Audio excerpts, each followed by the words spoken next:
পঞ্চম শ্রেণী অনুশীলনী 9 উদাহরণের অঙ্ক।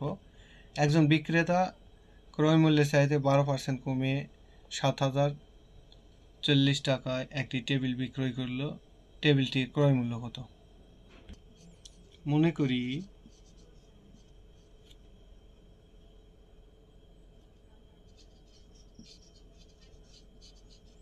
ক্রয় মূল্য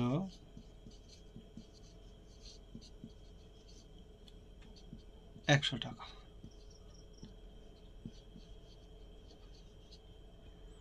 12% কমে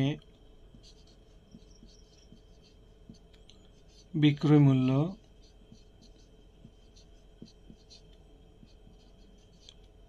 তাহলে 100 বিয়োগ 12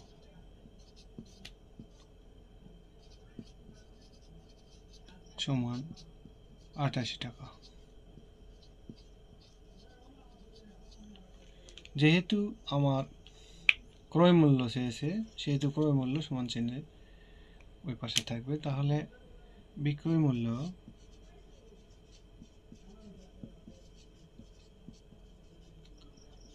৳88 টাকা হলে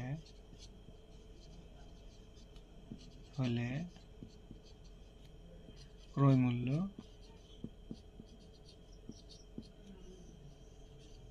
100 টাকা।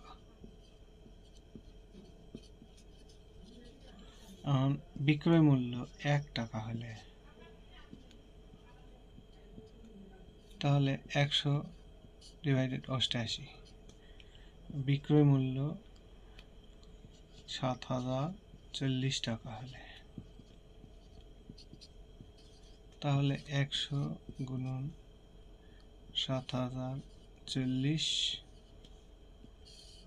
ডিভাইডেড 88, 4 দিয়ে ভাগ করলে আমার হচ্ছে 4 25 100, আর 4 দিয়ে ভাগ করলে 88 ভাগ করলে 22।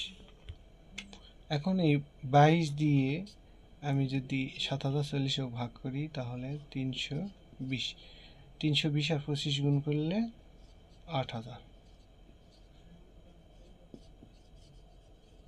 টাকা। উত্তর ক্রয় মূল্য, টেবিলটির ক্রয় মূল্য 8,000 টাকা। এই উদাহরণের অঙ্কগুলো বিশেষ করে বৃত্তি পরীক্ষার জন্য বেশি আসে। তারপর প্রান্তিক পরীক্ষাগুলো আছে, দ্বিতীয় প্রান্তিক, তৃতীয় প্রান্তিক, এইগুলোর থেকেও উদাহরণের অঙ্ক বেশি আসে। তাই প্রত্যেকটা অনুশীলনীর উদাহরণের অঙ্কগুলো